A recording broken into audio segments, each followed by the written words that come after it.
హైదరాబాద్ మాదాపూర్లోని ఓ private ఆసుపత్రిలో చికిత్స పొందుతున్న రాష్ట్ర మంత్రి కోమటిరెడ్డిని ముఖ్యమంత్రి రేవంత్ రెడ్డి పరామర్శించారు. త్వరగా కోలుకోవాలని కోరుకున్నారు. కొద్ది కాలంగా ఊపిరితిత్తుల సమస్యతో కోమటిరెడ్డి వెంకటరెడ్డి ఇబ్బంది పడుతున్నారు. ఈ కారణంగా డిసెంబర్ 31న ఆయన మాదాపూర్ యశోద ఆసుపత్రిలో చేరారు. ఆయనకు రోబోటిక్ టెక్నాలజీ ద్వారా వైద్యులు థైమెక్టమీ చికిత్స అందించారు. ప్రస్తుతం ఆయన ఆసుపత్రిలో కోలుకుంటున్నారు. ఈ నేపథ్యంలో ఆయన సీఎం రేవంత్ రెడ్డి కలిసి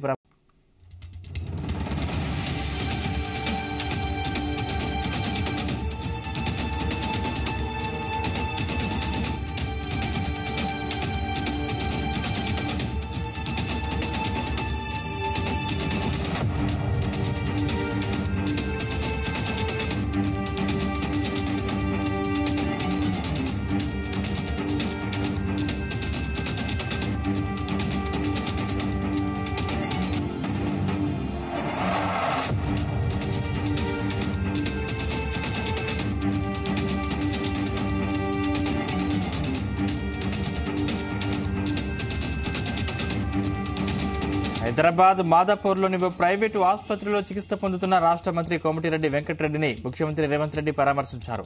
త్వరగా కోలుకోవాలని కోరుకున్నారు. కొద్ది కాలంగా ఊపిరితిత్తుల సమస్యతో కోమటిరెడ్డి వెంకటరెడ్డి ఇబ్బంది పడుతున్నారు.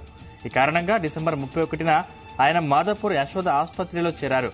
ఆయనకు రోబోటిక్ టెక్నాలజీ ద్వారా వైద్యులు థైమెక్టమీ చికిత్స అందించారు. ప్రస్తుతం ఆయన ఆసుపత్రిలో కోలుకుంటున్నారు. ఈ నేపథ్యంలో ఆయన్ను సీఎం రేవంత్ రెడ్డి కలిసి పరామర్శించారు.